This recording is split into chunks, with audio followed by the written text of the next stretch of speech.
सो mechanism जो होता है that is step wise describe करना है, किसी रिएक्शन को स्टेप वाइज डिस्क्राइब करना है, क्या क्या चेंजेस वहां पे हो रहा है वो सारा उसमें मेंशन करना है, एक्सप्लेन करना है। तो in that case that is called as step wise description of the reaction.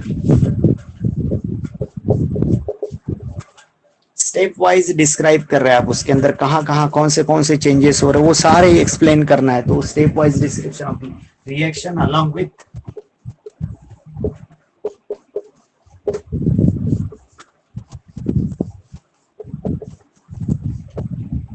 Along with the intermediate, जो बीच बीच में जो प्रोडक्ट बनते हैं जिसका स्टेबिलिटी काफी कम होता है लेकिन उनका बनना उतना ही जरूरी होता है। एक स्टेप में ये चीज बन जाता है और दूसरी स्टेप में वो यूटिलाइज हो जाता है। So that is called as reaction intermediate along with the intermediate form during course of reaction.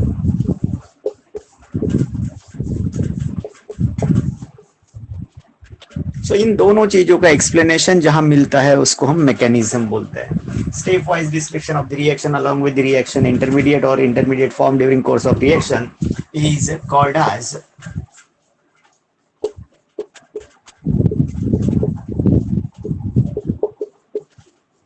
mechanism of the reaction। तो हमने तो कल जब रिएक्शन किए तो बड़े सिंपली वहां से हाइड्रोजन हटा दिया और उसकी जगह दूसरा न्यूक्लियोफाइल लगा दिया, हो गया, प्रोडक्ट बन गया। इतना सिंपल नहीं होता है। इनिशियली रिएक्टेंट जो होते हैं उसके अंदर कुछ एनर्जी चेंजेस होंगे, some bonds will undergo breaking, वो बॉन्ड ब्रेक हो जाएगा। जब वो पर्टिकुलर स्पेसीज वहां से डिटैच हो जाएगा तो नया कुछ तो भी बन जाएगा, इंटरमीडिएट बनेगा।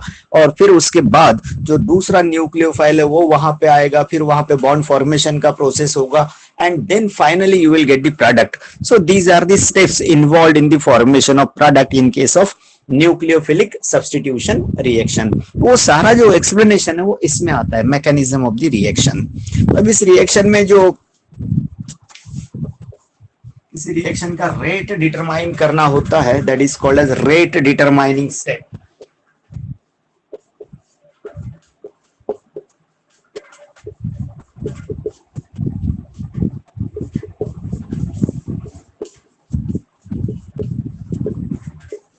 देखिए दो स्टेप में हो सकता, सिंगल स्टेप में भी हो सकता, नंबर ऑफ स्टेप में हो सकता।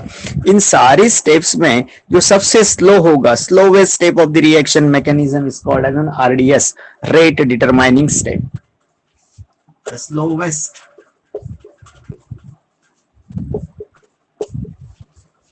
step in the reaction mechanism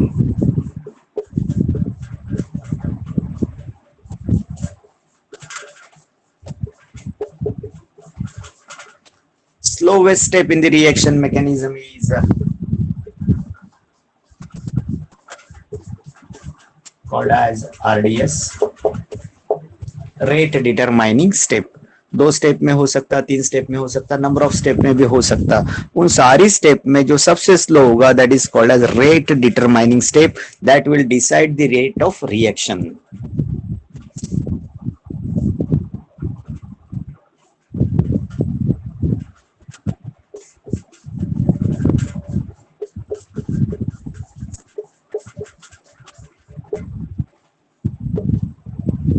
देखिए बहुत सारे एनर्जी चेंजेस होंगे बिकॉज यहाँ पे एक बॉन्ड ब्रेक होने वाला है, दूसरा बॉन्ड बनने वाला है। जब तक का एक बॉन्ड ब्रेक नहीं होगा दूसरा बनेगा नहीं, बिकॉज कार्बन के तो 4 ही बॉन्ड होते हैं, उसमें से किसी एक बॉन्ड को आप ब्रेक करने वाले हैं। सो इन दैट प्रोसेस बहुत सारे एनर्जी चेंजेस होंगे, thermodynamically energy changes will be there and in that case टूटने से पहले या फॉर्म होने से पहले एक हाईएस्ट एनर्जी स्टेट रिएक्शन में आता है and that is called as a transition state which is unstable. उसके जस्ट बाद में एक तो रिएक्टेंट में वापस आ जाएगा, नहीं तो वो प्रोडक्ट में चला जाएगा, दो में से एक होगा। देखिए यहाँ पे रिएक्टेंट है, उसका एनर्जी बढ़ के यहाँ तक गया, this is highest energy state. यहाँ से यहाँ तक एनर्जी चेंज हो गया, एनर्जी लेवल बढ़ गया है रिएक्टेंट मॉलिक्यूल का। यहाँ से आगे वो एक तो इधर जाएगा, नहीं तो वापस इधर आएगा। So such unstable, highly unstable stage which is formed during reaction, highest energy state of the reaction reaction that will be unstable. यहां से आगे एक तो इधर प्रोडक्ट बन जाएगा, दूसरी साइड में जाएगा तो प्रोडक्ट वापस आ गया तो reactant, and in that case that is called as transition state.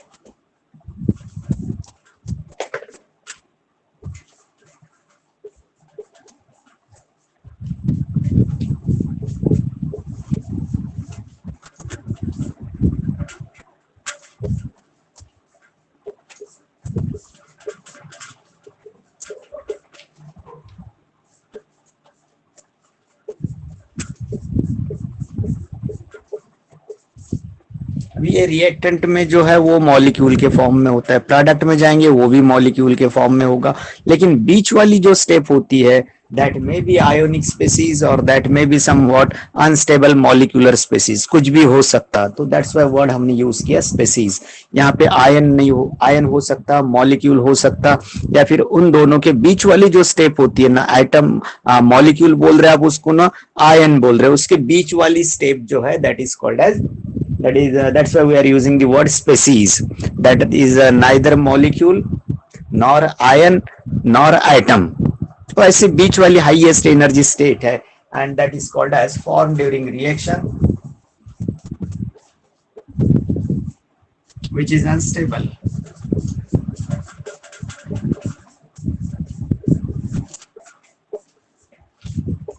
is called as transition state। That is the transition, मतलब वहां से आगे एक तो प्रोडक्ट में जाएगा, नहीं तो वापस रिएक्टेंट में आएगा, and that is highly unstable, highly energetic stage जो होगा रिएक्शन का, that is called as transition state. ये सारे जो वर्ड्स है, ट्रांजिशन स्टेट वर्ड आएगा, आरडीएस आएगा, मैकेनिज्म आएगा, तो वो सारी चीजें जो है हमारे एक बड़े क्वेश्चन का आंसर जब हम लिखते हैं तो उसके अंदर ये सब आ जाते हैं। तो उसका डेफिनेशन यदि हमको मालूम नहीं, उसका मीनिंग मालूम नहीं है, तो you can't go through that mechanism well. सिर्फ वो रट्टा मार के याद करने में मतलब नहीं होता। ये चीजें आपकी क्लियर यदि है तो आप उसके अंदर ये वर्ड्स यूज कर सकते हैं, हाँ ये टीएस है, ये आरडीएस है, and all that.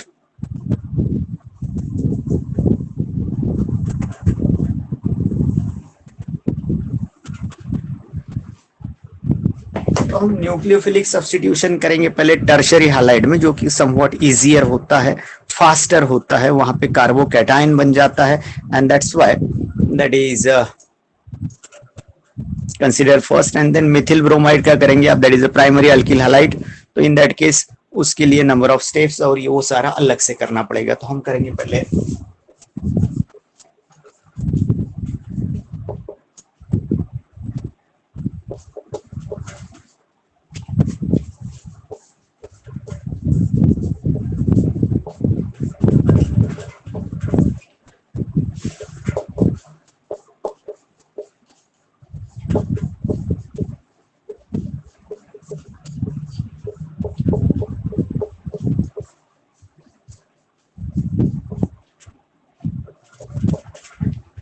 Tertiary halide हम कंसीडर करेंगे जिसका आपको हाइड्रोलिसिस करना है, मतलब you have to use the reaction in which that aqueous NaOH or KOH is used for replacing the halogen from alkyl halide by OH और nucleophile OH, hydroxy group से आप उसको रिप्लेस करेंगे।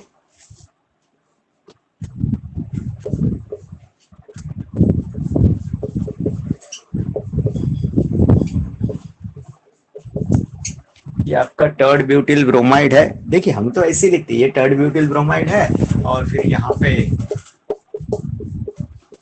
एक्वाइस KOH ले लिया, बाद में आपने KBr निकाल दिया और फिर Br की जगह OH लगा दिया। तो इतना सिंपल ये नहीं होता कि इसको पकड़ के उठा लो, एक चिमटी से ऐसे पकड़ के निकाल के ऐसे रख दिया मोबाइल के पीछे, एंड देन न्यूक्लियोफाइल ला के लगा दिया, ऐसे उठा के इधर से उठाया, इधर ला के चिपका दिया और बन गया, ऐसे नहीं होता ना।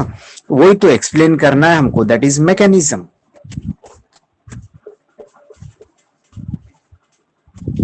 So this is what hydrolysis of alkyl halide।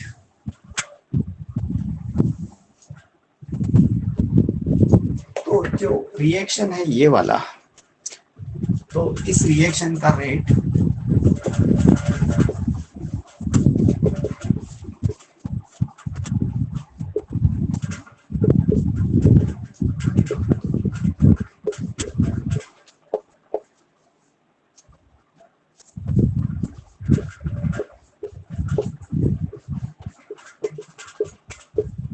depends on concentration of tert butyl bromide.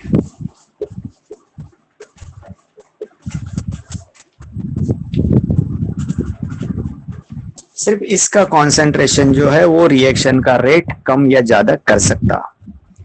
Rate of this reaction depends on the concentration of tert butyl bromide, मतलब ओनली सबस्ट्रेट एक ही स्पेसीज है।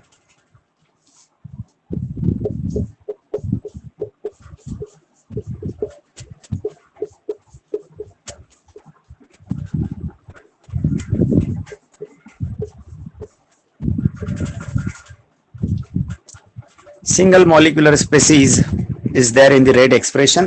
देखते हैं रेट का formula कैसे लिखते हैं इसका। थोड़ा सा हमारा काइनेटिक्स में वी आर लैगिंग बिकॉज हमने केमिकल काइनेटिक्स को साइड में रखा है। यहाँ पे rate of this reaction is directly proportional to, ऐसे लिखते हैं, tert butyl bromide।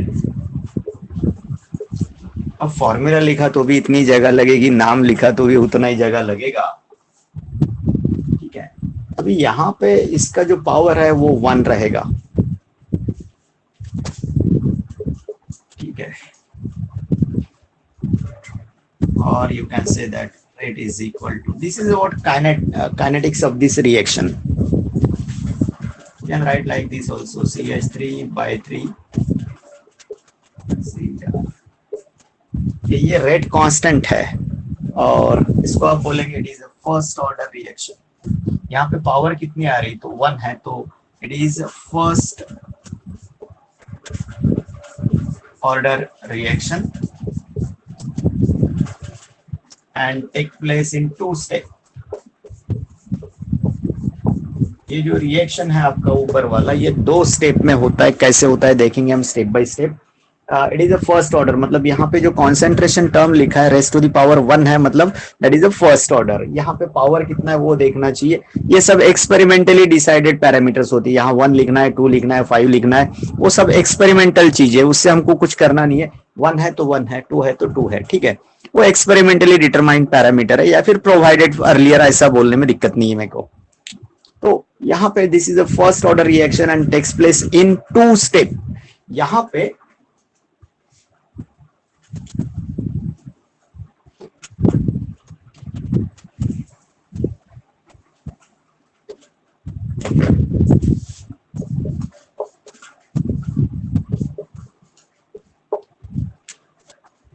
सो ये यूनिमोलिक्यूलर है, मतलब single reacting species is responsible for the rate of the reaction.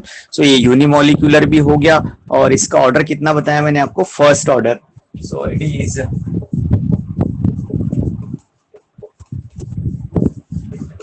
Unimolecular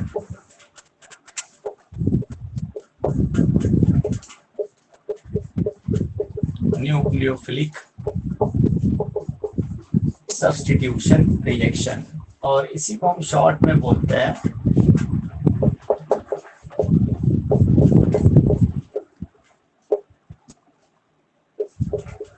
SN1। S for substitution, N for nucleophilic and 1 for unimolecular first order जो है वहां पे हमने 1 लगा दिया। सो यहाँ पे काइनेटिक्स जो पार्ट है वो खत्म होता है। देखते हैं अभी रिएक्शन के अंदर क्या चेंजेस आते हैं। तो 2 स्टेप में होता है। जो पहला स्टेप है that is the slowest step of the reaction mechanism and that will be your rate determining step.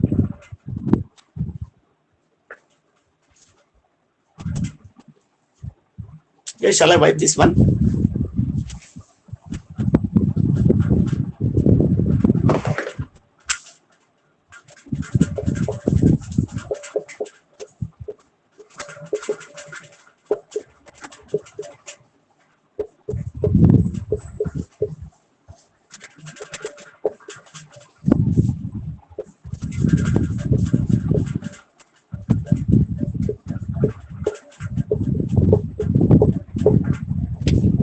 तो यहाँ पे ये स्लोवेस्ट स्टेप है, तो ये हो गया आपका RDS, मतलब rate determining step.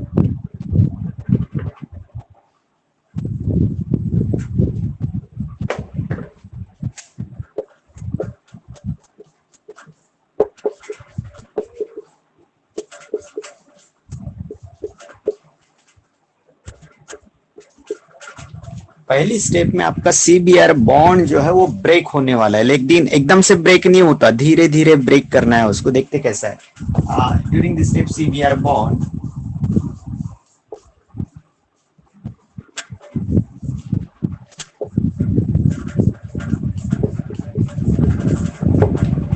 CBr bond जो है वो ब्रेक करना है आपको, अंडरगो ब्रेकिंग,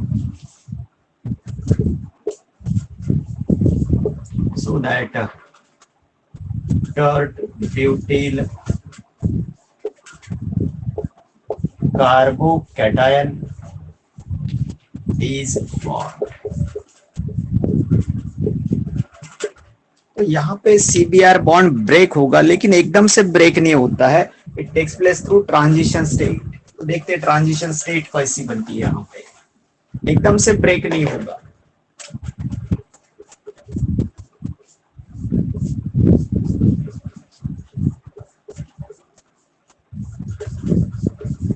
ये आपका टर्ड ब्यूटिल ब्रोमाइड है, इसमें स्लोली एनर्जी चेंजेस होंगे और एक ट्रांजिशन स्टेट बनेगा जो कि मैं ब्रैकेट में लिखता हूं। इन दैट ट्रांजिशन स्टेट जो Br आप निकाल देने वाले हैं, now that is seen to be moving away from this, ये भी दूर जा रहा है। So this is my transition state. This is the transition state in which your Br is partially bonded with the carbon। ये जो Br है ये पूरी तरह से डिटैच भी नहीं हुआ और अटैच भी नहीं है, मतलब partially bonded with the Br, that Br is partially bonded with carbon, delta positive delta negative. और इसके बाद में क्या होगा, इसके बाद में ये जो बॉन्ड है ये ब्रेक हो जाएगा आपका अब, and there is a formation of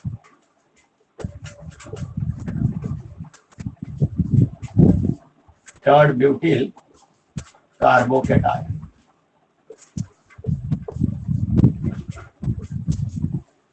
ये आपका पहला स्टेप है जिसमें एक ट्रांजिशन स्टेट भी बन गया। ट्रांजिशन स्टेट और इसमें क्या डिफरेंस है इन दोनों में, तो जो Br है यहाँ कंप्लीटली बॉन्डेड है, यहाँ पे वो पार्शियली बॉन्डेड है, मतलब it is under breaking process. ये अंडर द ब्रेकिंग प्रोसेस है, मतलब ये पार्शियली बॉन्डेड होगा। Due to that carbon will acquire partial positive charge और इसके ऊपर पार्शियल नेगेटिव चार्ज होगा। फाइनली ये बॉन्ड ब्रेक होगा और ये टर्ड ब्यूटिल कार्बोकेटायन बन जाएगा। ठीक है, this is your first step. ये समझना जरूरी है कि हाउ दैट इज फॉर्म। एकदम से यहां से तोड़ दिया मैंने, जैसे पढ़ाया 2 दिन पहले से पढ़ा रहा हूं कि इसको तोड़ना है, इसको हटाना है, दूसरे को लाके बिठाना है, इतना सिंपल नहीं होता है। तो initially this bond will undergo partial breaking so that in transition state, highest energy state में that Br will be partially bonded with this, and then finally this Br will detach from this carbon and there is a formation of third butyl carbocation। तो ये हमारा step 1 है। अब दूसरी step में KOH में जो OH नेगेटिव है वो कैसे आएगा इसके ऊपर ये देखते हैं। That is your second step, that is attack of nucleophile. ये तो फॉर्मेशन ऑफ कार्बोकेटायन है। पहला स्टेप जो है उसमें क्या हो रहा है, there is a formation of third butyl carbocation. So second step में हमारा जो न्यूक्लियोफाइल है वो उस कार्बन पे आएगा। वो किधर से आएगा, किधर से भी आया तो भी थर्ड ब्यूटिल कार्बोकेटायन का जो सराउंडिंग है 2 अल्किल ग्रुप के बीच में से आना है, उसको इधर से आना है या फिर इधर से आना है या फिर इधर से। So that nucleophile will attack on that carbon from any side. कोई भी साइड से आ सकता है, कोई दिक्कत नहीं है, बिकॉज सराउंडिंग जो है वो इक्विवेलेंट है, उसको अंदर आना ही है, दोनों के बीच में से ही आना है।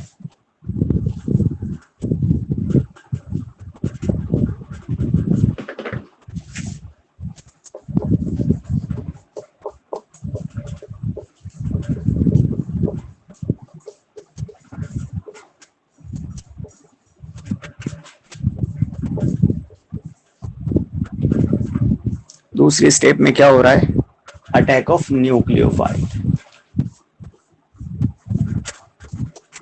ये फास्ट है, फिर भी यहां पर भी एक ट्रांजिशन स्टेट बनेगा। जैसा ब्रेकिंग में आपने एकदम से ब्रेक नहीं किया, एकदम से Br अलग नहीं किया, वैसा डायरेक्ट OH भी आप उसको अटैच नहीं करेंगे। वो पहले पार्शियली बॉन्डेड होगा and then bond will be form. nucleophile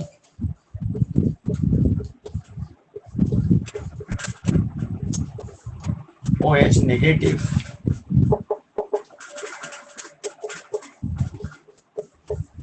attack on, किस पे अटैक करेगा ये nucleophile? On the species that is tert butyl carbocation, attack on tert butyl carbocation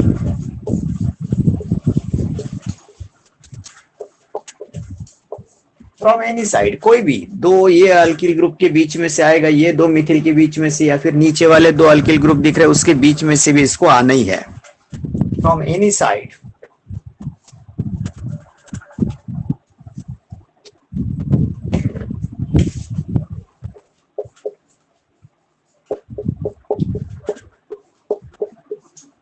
ये ट्रांजिशन स्टेट 1 है आपका, तो ये 2 हो जाएगा, इसको TS1 कर देंगे आप। यहाँ पे TS1 मतलब पहला ट्रांजिशन स्टेट है जिसमें Br is partially bonded with carbon, दूसरा ट्रांजिशन स्टेट रहेगा उसमें और nucleophile is partially bonded with the carbon. TS2 transition state 2 is formed in which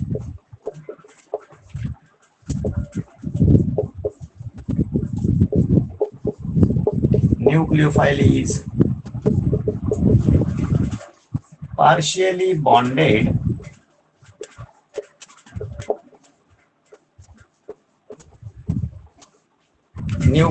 is partially bonded with the carbon.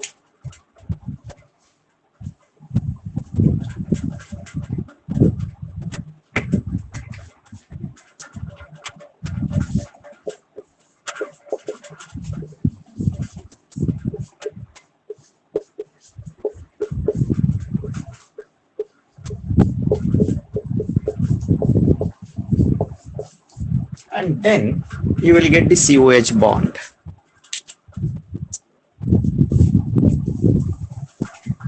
So यहाँ nucleophile को इस carbon पे approach होने में कोई दिक्कत नहीं, कोई भी साइड से आएगा तो भी सराउंडिंग जो है वो इक्विवेलेंट है, तो वो कहीं से भी अटैक कर सकता।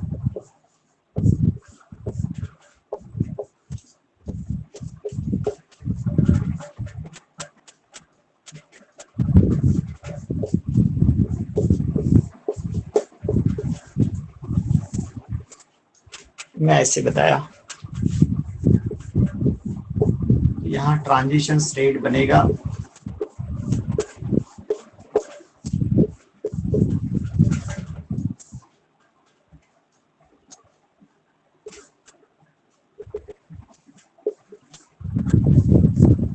और this is approaching towards carbon, इसके पहले वो moving away from the carbon था Br।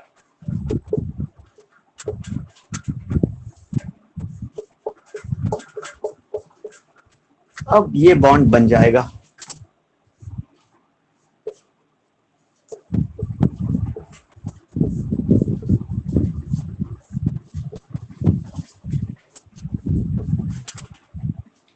तो इस तरह से आपका प्रोडक्ट बन गया।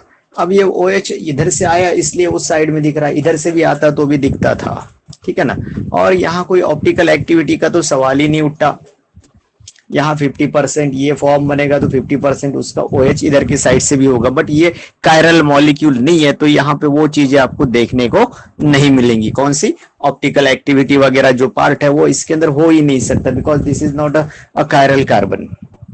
आप बोल सकते कि यहाँ पे OH 50% जो प्रोडक्ट होगा वो इस तरह का होगा, दूसरा जो 50% होगा उसमें OH नेगेटिव इधर से लगा हुआ रहेगा, तो मैं इसके नीचे 50% लिख देता हूँ और प्लस दूसरा लिखना है मेरे को इसके साथ में, ये 50% बन रहा है तो दूसरा इसका इन्वर्शन भी हो सकता, वो इस साइड में होगा, यहाँ नहीं ऊपर लिखूंगा। ये 50% बन गया तो दूसरा जो प्लस 50 इसके आगे और आप प्लस करके ये OH इधर से लगा देते हैं तो दैट विल बी 50%। मतलब दोनों पॉसिबिलिटीज है, वो इधर से भी अटैक कर सकता है, उधर से भी अटैक कर सकता है। Any doubt with this?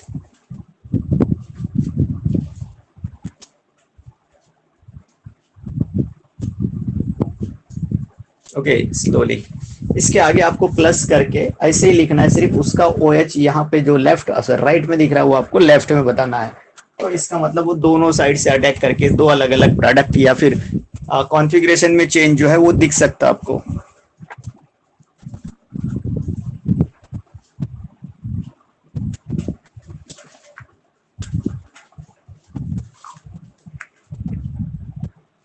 Any doubt with this up till now?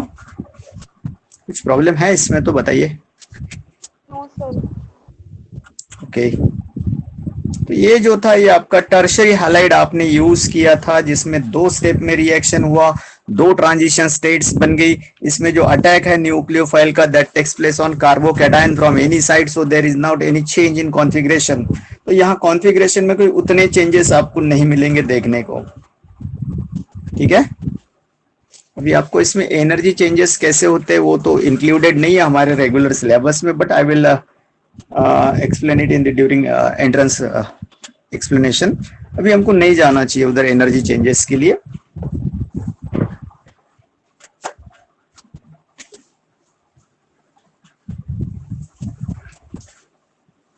इसमें आप और एक प्रोडक्ट लिख सकते हैं, कौन सा? ये वाला।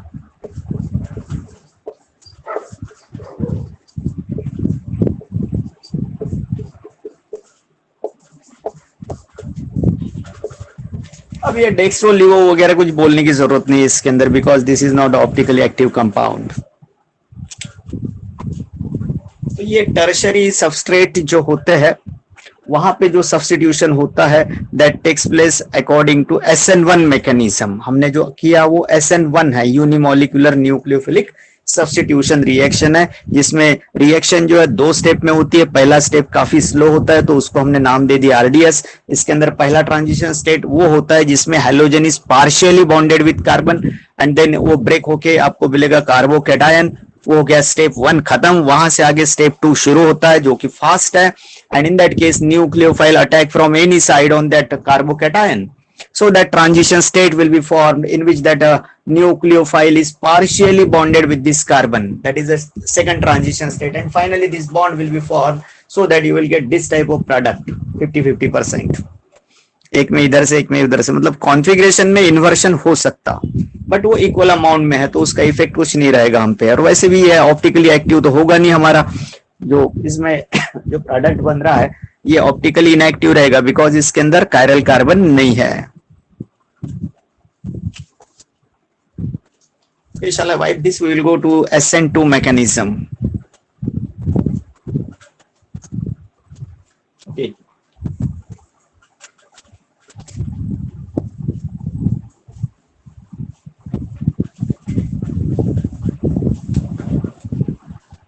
SN2 is a bimolecular reaction. जो 2 दिख रहा है ना आपको वो बाईमोलिक्यूलर है, मतलब उसका जो रेट है ना that depends on concentration of substrate as well as the concentration of nucleophile also. जो रिएजेंट आपने यूज किया है फॉर न्यूक्लियोफिलिक सब्स्टिट्यूशन उसका भी कॉन्सेंट्रेशन इसके अंदर आ जाता है। और दोनों की जो पावर है, for example see this one, इसका जब रेट लिख रहे हैं आप तो rate of this reaction is depending on that concentration of both the species.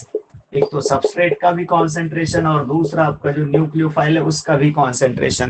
तो ये बाईमोलिक्यूलर रिएक्शन हो गया जिसमें दो रिएक्टिंग स्पीसीज एक साथ काम कर रही है। इसका पावर 1 है, इसका पावर 1 है, तो ओवरऑल ऑर्डर जिसको बोलते हैं that order is 1 + 1 that is 2। Order 2 है, मॉलिक्यूलरिटी 2 है, it is a bimolecular nucleophilic substitution reaction जिसको हम ऐसे डिनोट करते हैं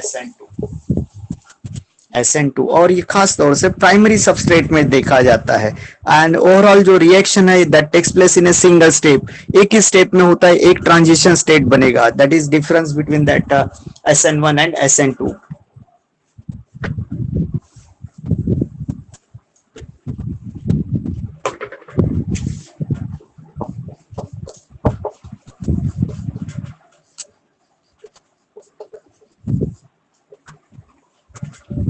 Bimolecular nucleophilic substitution reaction means SN2.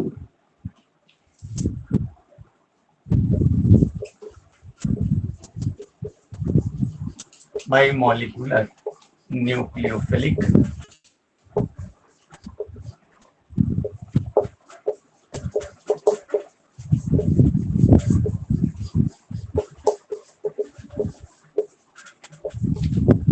तो यहाँ मिथिल ब्रोमाइड मतलब प्राइमरी सबस्ट्रेट यूज करने वाले हैं जहां पे इस टाइप का मैकेनिज्म फॉलो होता है।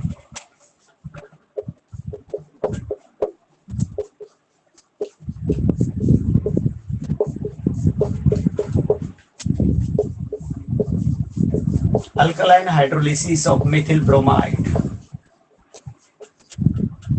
जो कि प्राइमरी है।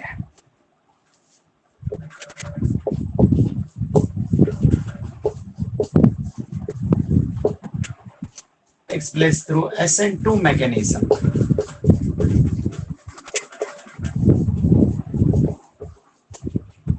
यहाँ पे SN2 मैकेनिज्म फॉलो होता है।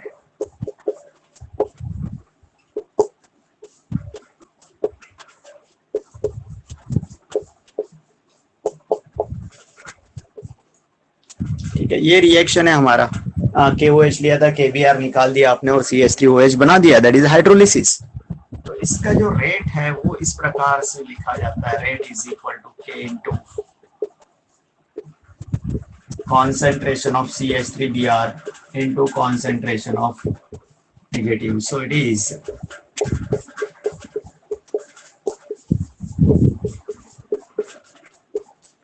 दो अलग अलग मॉलिक्यूलर कॉन्सेंट्रेशंस इसके अंदर देख रहे हैं। So it is by molecular.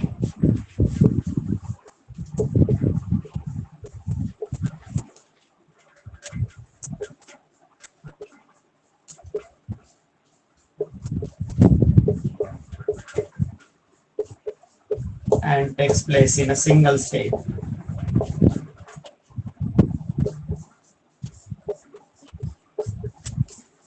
एक ही स्टेप में होगा।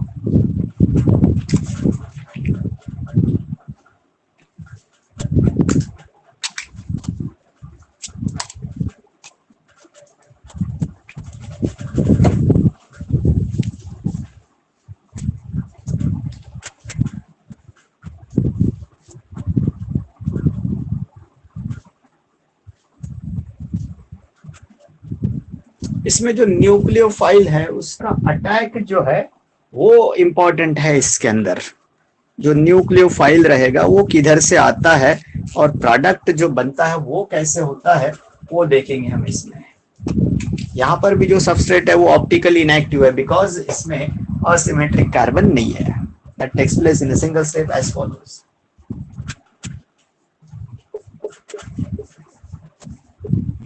देखते किस प्रकार से होता है।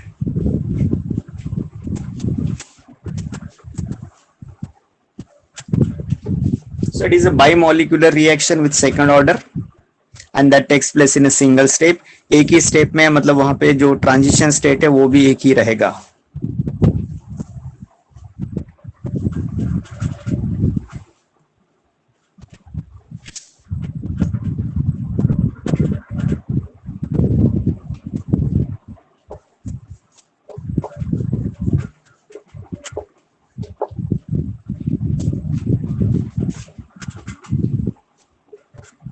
जो न्यूक्लियोफाइल है वो मिथिल ब्रोमाइड के ऊपर किस प्रकार से अटैक करता है ये इसके अंदर इंपॉर्टेंट है।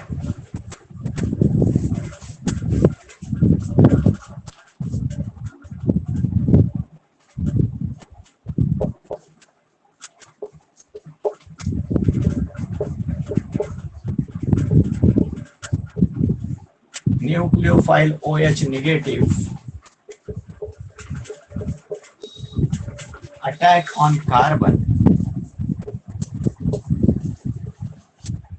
from opposite side to that of Br। यहाँ पे हाइड्रोजन बोल सकते हैं। attacks on carbon from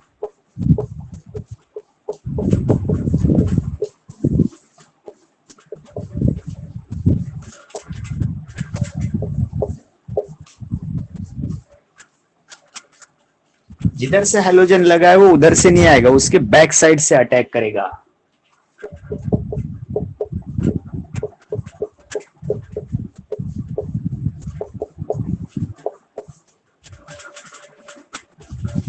that is a back side attack. अब बैक साइड अटैक में क्या होगा कि यहां दोनों चीजें एक साथ होगी। Making and breaking of the bond takes place simultaneously. Back side attack क्या होता है, जो न्यूक्लियोफाइल है वो प्रेजेंट वाला जो सबस्ट्रेट में का जो न्यूक्लियोफाइल है उसके अपोजिट साइड से उस कार्बन पे अटैक करेगा and transition state is formed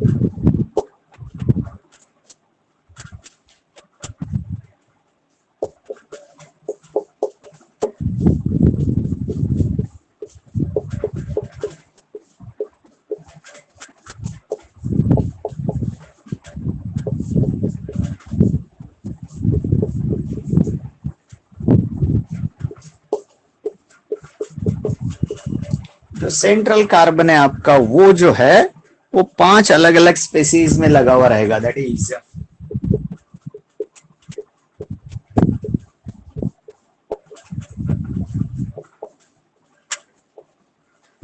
penta coordinated,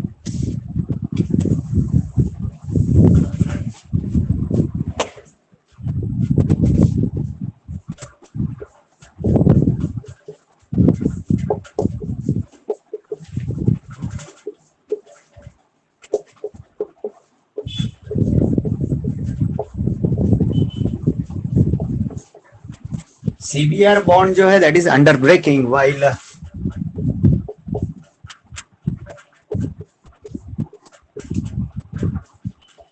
COH bond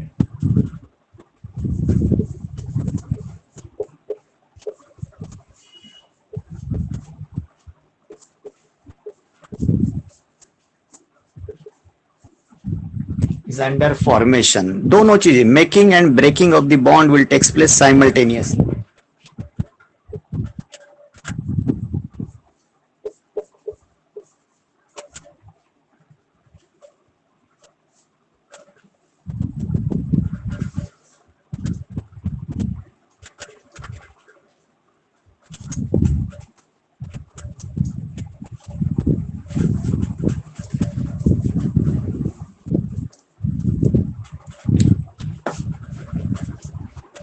ऊपर का निकाल दो मैं यहां से ये सब.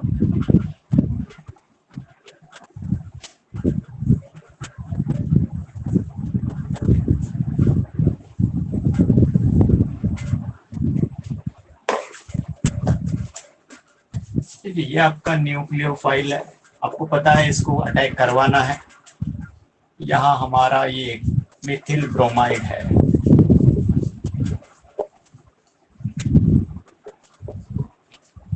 इस न्यूक्लियोफाइल का attack on this carbon will takes place from a side opposite to that of Br. तो ये जो है शर्माते हुए आ रहा है यहाँ पे. ये Br नेगेटिव है, ये भी Br नेगेटिव है, दोनों एक साइड से नहीं आ सकते, रिपल्शन विल बी मोर. तो दैट्स वाई इसको इधर से ही आना है. इसके पहले जो सराउंडिंग था वो ये तो था ही नहीं, उसमें आपने पहले भगा दिया था SN1 में. यहाँ पे ऐसा नहीं है, यहाँ Br पहले से लगा हुआ है और वो जाने के लिए भी तैयार नहीं है. बहुत प्यार है इन दोनों के बीच में. तो एक ट्रांजिशन स्टेट बनेगा आपका जिसमें ये जो बॉन्ड है ये अंडर फॉर्मेशन है. थोड़ा नजदीक बताया मैंने इसको. और जो Br है अब इसको जाना ही है तो थोड़ा सा दूर बता देते हैं. ओके, तो this bond is under formation and this bond is under breaking. देखिए डिफरेंस, ये शॉर्ट है ये लॉन्ग है. इसका एरो अप्रोचिंग है, ये moving away from that carbon. अब इसके बचे हुए 3 हाइड्रोजन है.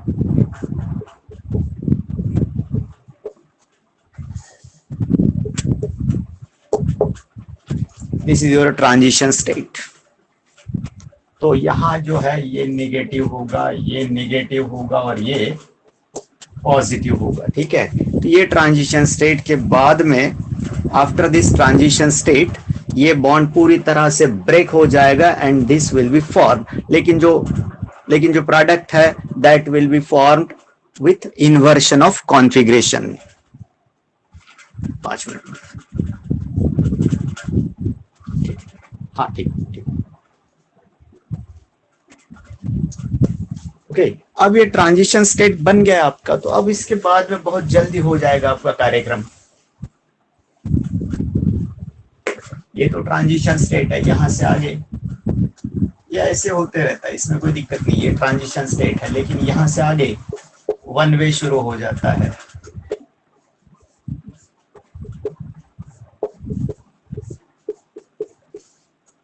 ओके,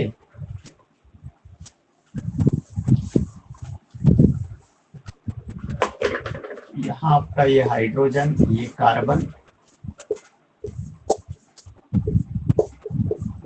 तो ये जो प्रोडक्ट बन गया प्रीवियस कॉन्फ़िगरेशन की पूरी तरह से उल्टा है, तो you can say that is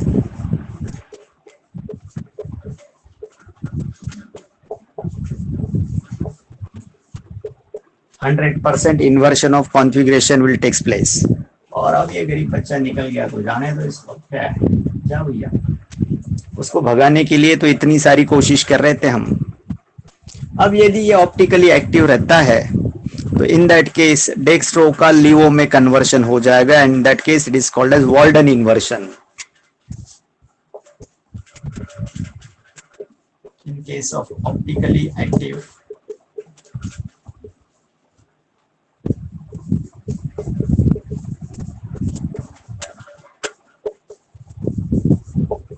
in case of optically active substrate, in case of optically active substrate,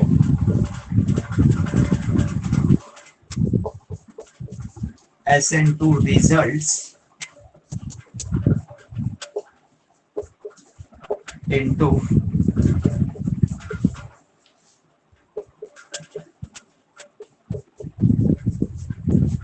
that is, यदि आपका सबस्ट्रेट डेक्स्ट्रो है तो लिवो में चला जाएगा, डेक्स्ट्रो टू लिवो या फिर लिवो से डेक्स्ट्रो में आ सकता है।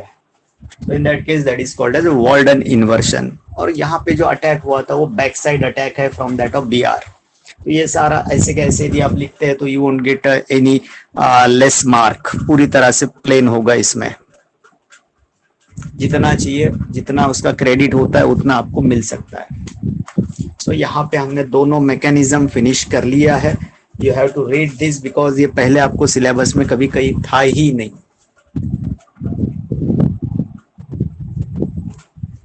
ये आपके सिलेबस में इसके पहले तो कभी था नहीं, पहली बार आया है। तो आपको इसके ऊपर थोड़ा सा मेहनत करना चाहिए, जब जाके कहीं आपको इसके मामले में फायदा हो सकता है। अदरवाइज पढ़ते तो सारी दुनिया ही है, मेरे से कोई दिक्कत नहीं है, सभी लोगों को मैं ही पढ़ाता हूँ, बट मार्क्स का डिफरेंस आता है तो that is only because of you, not because of me. Okay, यहाँ रुकेंगे हम, कुछ एलिमिनेशन और एक एक्शन विद एक्टिव मेटल्स बचा है, कल करेंगे। आप वो ऑनलाइन ऑफलाइन के चक्कर में नहीं आएंगे, जैसा चल रहा है उसमें से आप कितना गेन करते हैं दैट इज इंपॉर्टेंट। टाइम आपके हाथ से निकल नहीं जाना चाहिए, उसका पूरेपूर फायदा उठा लो, जितना टाइम है उसका यूटिलाइजेशन करो, because time will not return back. कोई भी तरीके से आप वापस नहीं जा सकते टाइम लाने के लिए, तो क्या कर सकेंगे हम। तो बेटर है ऑनलाइन हो चाहे ऑफलाइन हो, whatever may be possibility, you have to achieve that much target कि भैया मेरे को इतना सिलेबस है, मेरा इतना प्रिपरेशन होना चाहिए, मेरा इतना हो गया है ट्यूशन में। बिकॉज कॉलेज का तो कोई गारंटी नहीं बोल सकता कि होगा या नहीं होगा, लेकिन ट्यूशन तो चल रहा है इस वक्त, तो उसमें से आपको फायदा होना चाहिए, because you are paying for that. आप लोग जो पैसा दे रहे हैं ना उसका आउटपुट मिलना चाहिए। इंटेंशन है तो क्लास करिए, अदरवाइज क्या है कॉलेज में तो गवर्नमेंट पास ही कर देंगे। ये यदि इंटेंशन है तो ये कोई काम की बात नहीं है। फालतू रात को 8-9 बजे कोई पढ़ने का टाइम थोड़ी ना है, सोने का टाइम है, खाने का टाइम है भाई। ऐसी भी सोच हो सकती है कुछ लोगों की, है ना। तो ऐसा नहीं है, जितना टाइम अवेलेबल है, जैसा चल रहा है। देखिए आप ऑफलाइन में भी अटेंड करते हैं तो 80% अटेंटिविटी होती है, उससे 80% ही बेनिफिट होता है जब तक आप मेहनत नहीं करेंगे। ऑनलाइन में हो सकता है आपको थोड़ा सा कम अंडरस्टैंडिंग होगा, या स्पीड कम होगा, या टाइम ज्यादा लग रहा होगा, बट इसमें से कुछ भी नहीं मिलता। ये जो सोचे ये आपको बदलना पड़ेगा, because time will not stop for you. वो चलता ही रहेगा, टाइम बढ़ता ही रहेगा आगे आगे, और फिर आपको मुश्किलें बढ़ाता जाएगा ये सब। तो ऐसा नहीं होना चाहिए, आपकी मुश्किलें बढ़ना नहीं चाहिए, बिकॉज पेरेंट इससे ज्यादा कुछ नहीं कर सकते आपके लिए। आपको एक अच्छा सा मोबाइल दिला है, आपको नेटवर्क का पैसा मिलता है, रिचार्ज करा के मिलता है, ट्यूशन का पैसा दे रहे हैं, इससे ज्यादा और क्या कर सकते पेरेंट। ओके, तो इसलिए हम यहाँ रुकेंगे अभी। हाँ, थैंक यू। क्या कल्याणी रुकना है, श्रुति, सार्थक, ओके चलो, प्रथमेश, सेजल, यहाँ रुकेंगे हम। Okay bye. Yes sir. Bye sir. Okay bye. Bye sir. Bye.